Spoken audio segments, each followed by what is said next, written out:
He, as I read his testimony, is going to recommend that the DCI be given executive authority for domestic intelligence activities. That is to say that the DCI will, in effect, be in charge of that portion of the FBI that is now dealing with domestic intelligence activities, just as he has control over the CIA today.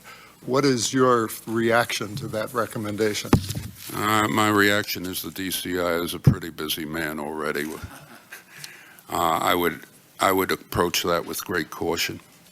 I think that we now have an experiment, and these experiments, as it were, take considerable period of time to reach fruition. We have the director of the FBI attempting to move in the right direction with regard to improving analytical activities within analytical intelligence activities within that agency. To disrupt it now, I think, might be a mistake. We will see. There perhaps more significant, it has been the suggestion, which I'm not yet ready to endorse, that we create an MI5 in this country, which in effect takes that intelligence function away from the FBI. I don't think we should not do that as yet, but we should consider it as an alternative. And I think that that may be a more effective way than simply handing over the intelligence functions of the FBI to the DCI. Over the years, we have had, what shall I say, an interesting history of relations between the Central Intelligence Agency and the FBI. When J. Edgar Hoover was director, he had instructed his people not to talk to the people in the CIA. Well, that is that was a prime example, I think, of the baronies. I should add that despite that directive from the director, that the people in the agency understood that they had to talk to each other, so that they did that surreptitiously.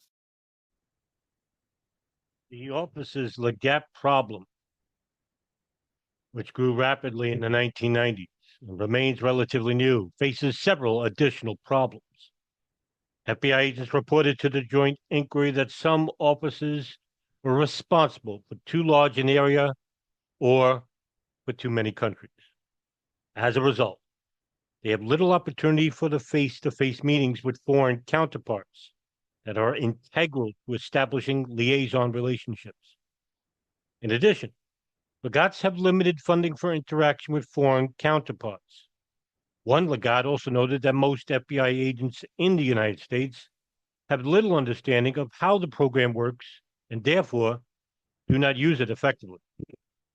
In addition, the joint inquiry was told in interviews that FBI headquarters has often been slow in responding to legat requests for support or information.